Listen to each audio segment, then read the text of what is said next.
Hello everyone. I have been craving something warm and cheesy for a week now, and I have this opportunity and an interest and want to gain the skill of making a pizza. So we are going to make pizza from scratch. I mean from the dough itself, from the sauce itself, everything except for the cheese. I didn't have the time, so I bought the cheese, but except for that, everything we are gonna make from scratch. The winter has kicked in. I am feeling cold, but I have been working since morning because I've already made the sauce. Let me show you. So I'm a little bit warm. It smells heaven. I've just added some butter. So can you see? That is a very beautiful sauce that I have made. And we are gonna start doing dough, and I'm going to recommend 7 food films to you, which I absolutely love. If you have a love for food, if you like culinary media, then this is the video for you, because I'm going to make a pizza and also going to recommend you favorite food films of mine. So let's get started. Let's get started with the dough first.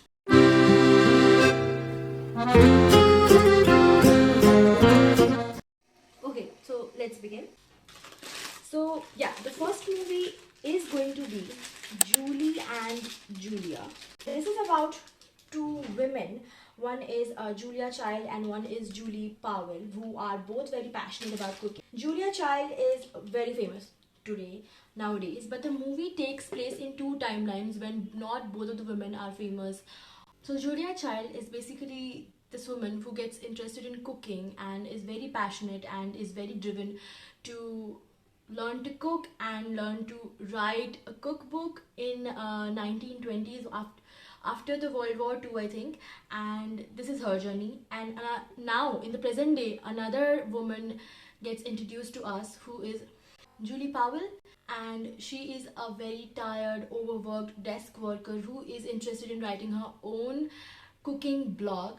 And that's why she takes the challenge of cooking every single meal from Julia Child's book for 365 days, and that's what she does.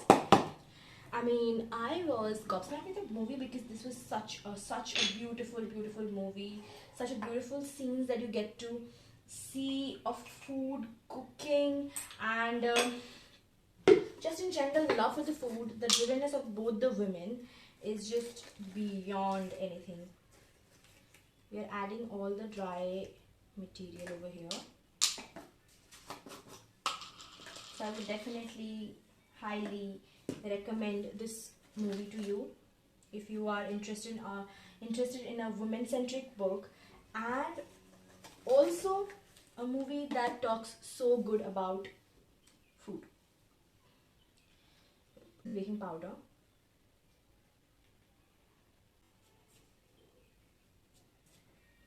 Okay, now we have already added everything that has to be added in the dry ingredients, but now we're adding the wet ingredients. That is 1 cup of curd in this for it to rise, because we are not using yeast.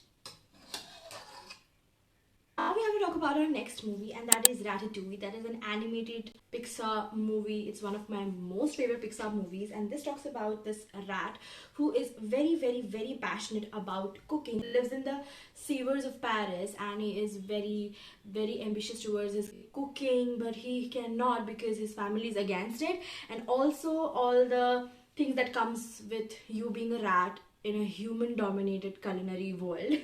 But he meets a guy who is as ambitious as him, as wanting to learn cooking as him. Let me bring the water. This is warm water. Him and they both go into a journey of cooking, and he goes into his head and controls him and tells him how to cook. And that's how that boy gets recognition. He becomes very famous, starts working in a restaurant, and then they face challenges together. It's a very cozy, heartwarming, nostalgic movie. Also a lot of food, a lot of and beautiful animated food that you're gonna crave as soon as you end up watching the movie.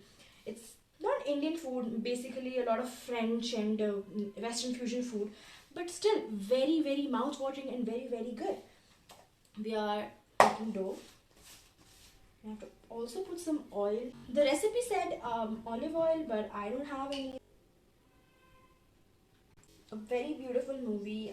It strucks the strings. I think the heartstrings. It's that touchy. It's that cry, that feely for me. I cried watching this movie. That's that good.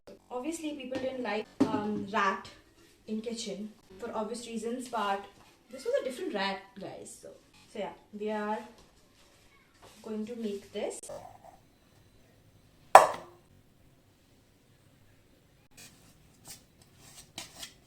While I wait for the dough to rise, I'm going to talk about the next movie and have some cold coffee because I'm like just tired. This is Nescafe's iced frappe. Yeah. So our next movie is called Abe, which I just recently watched, and what a movie it was. This is about this 12-year-old boy who is half Israeli and half Palestinian, and he loves cooking. He finds his escape from cooking from his family that is both religious and belief system is very different, and he wants to escape from that because if he follows somebody's beliefs, other family gets upset. Oh, too sweet. He finds escape from his family's cultural and religious beliefs differences through cooking. He loves cooking, but it's just very difficult for him because he is half Palestinian, half Israeli, but lives in America, Brooklyn. So that culture is also getting mixed, and he's wanting to try to appease everybody, make everyone happy, but it's not working because everybody's beliefs are being burdened upon this very very young child.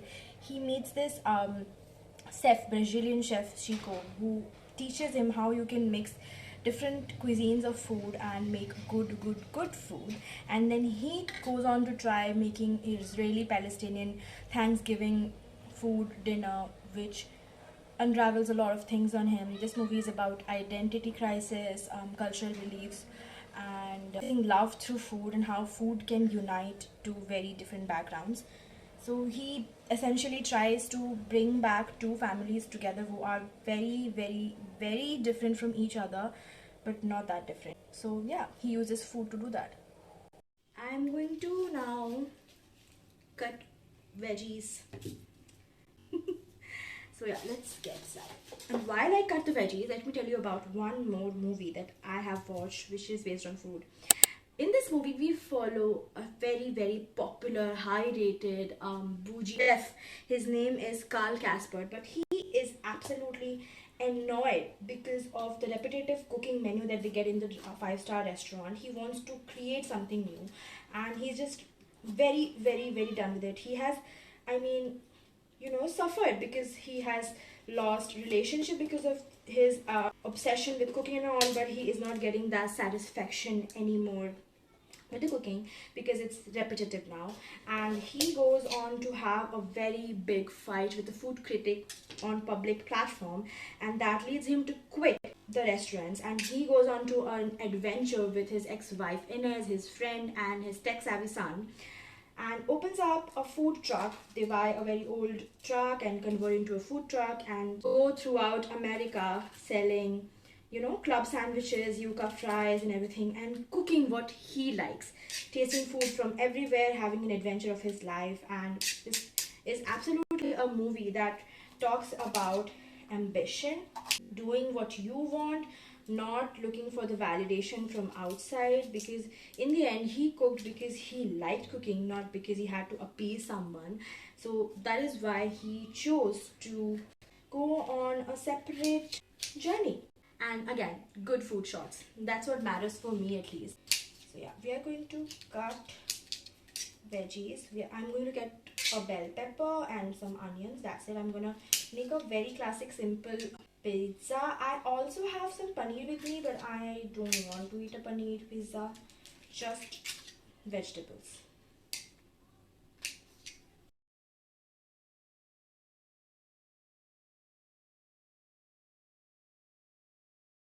Okay, so our dough has poofed up a bit, and I'm gonna roll the dough more.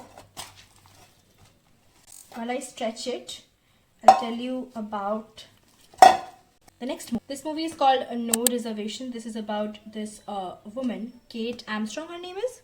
Yes, a talented and very intense chef who works in a bougie Manhattan restaurant, but she has been newly tasked with take caring of her niece because her sister passes away, and now she has nobody but her aunt Zoe. Zoe has nobody but Aunt Kate, but then comes this handsome, charming sous chef in their life, Nick, who is very passionate, very warm, and makes people smile. Exactly the opposite of Kate. And after the passing of Zoe's mother, her sister, Zoe has been having trouble eating. She's not eating well, no matter what she cooks for her. She is not eating well. Nick shows her how to cook with love, not just dedication, not just professionality, but also with love. And Kate evaluates her priorities and gives in love to her food. And yeah, very heartwarming story. Cooking, a lot of romance, a lot of tension between these two people. A little girl who is navigating the death of her mother and re-evaluating her relationship with food. A very good story.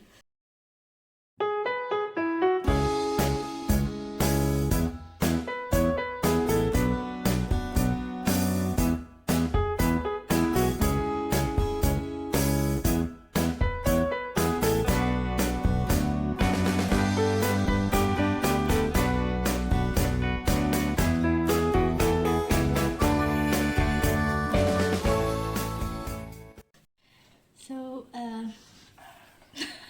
this is, I could do this much, but now we are gonna finally topping and talking about the next movie, which is Little Forest. It's a South Korean movie in which this girl Haewon comes back from the capital of the country to her hometown to reconnect with food and nature.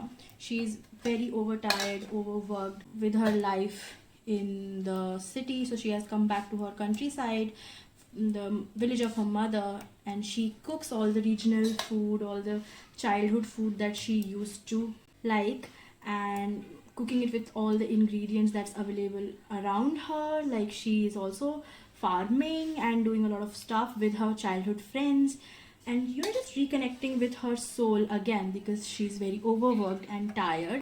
What else? This movie is a very, very cozy, very heartwarming, and just would want you to make something that you used to eat in your childhood. That's what we're laying this homemade. Very beautiful because this whole movie is divided in, I think, 4 seasons. Yeah, summer, spring, autumn, winter, and all the seasonal dishes she makes that her mother used to make for her in the childhood. And it's all very fresh, all looks very delicious. I mean, I can't tell you enough. This is, we have put the sauce, I think it's enough. Put cheese.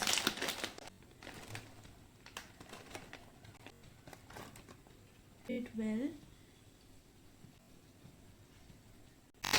Next we are gonna put veggies. Yeah, about the movie, I definitely recommend do watch it. Like, and if you want to have more good experience, you can watch the Japanese version, which is the original. I watched the Korean one, but Japanese version has 2 movies, I think. 2 seasons in each movie, like 4 seasons, 2 seasons in each movie, 2 movies. I have not watched it, but that is definitely the original, so I hope that is better. But if I just wish that I watched the Japanese one, because I could have watched like 2 movies, which would have been like a longer experience. But I watched the Korean one because I didn't know about the Japanese one. But I think it's okay. The toppings now. Let me zoom in.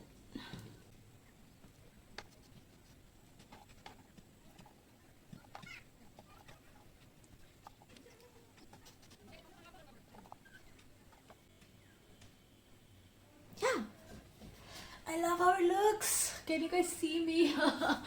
Filming content is sort of difficult. Ouch.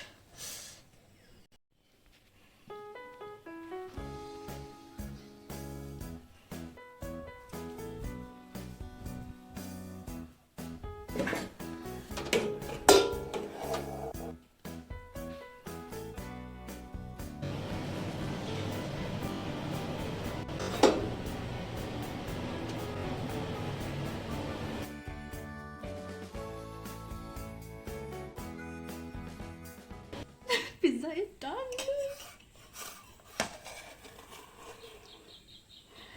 Let's cut a piece.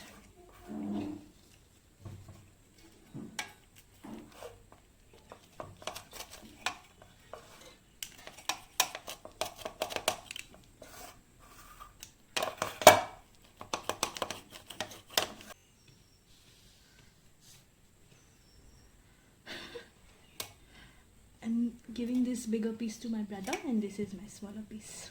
Let me taste this.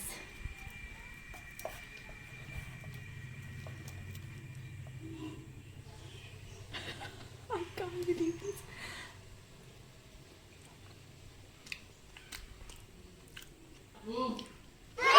Yeah.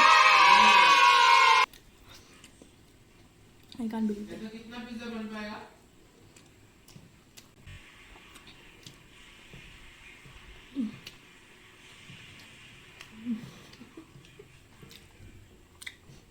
Let me tell you about the last movie.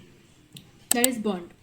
In this, we follow a very arrogant, driven, ambitious, and selfish chef who has fallen from grace in Paris because of his self-loathing, addiction, and playboy nature. Now that he has repented for his sins, he has come back to London to open his own restaurant and finally get that third Michelin star that he couldn't get because of the problems that he was going through, his health, his life, his personal life, and everything. Then he recruits chefs from the streets that are very interested, skilled, and starts to open his own restaurant. And that's the journey. We see how he becomes from a self-loathing, addiction-laden playboy from a very driven, focused chef, and finally attaining his third Michelin star or not. Very great movie, shows the love for food. The food shots are great, absolutely great, and it's just a treat to watch. Let me be very, very honest. Treat to watch. This pizza. And the protagonist Bradley Cooper. Bradley Cooper played the role, and it's so hot. Couldn't have been better. Nothing could have prepared me for this.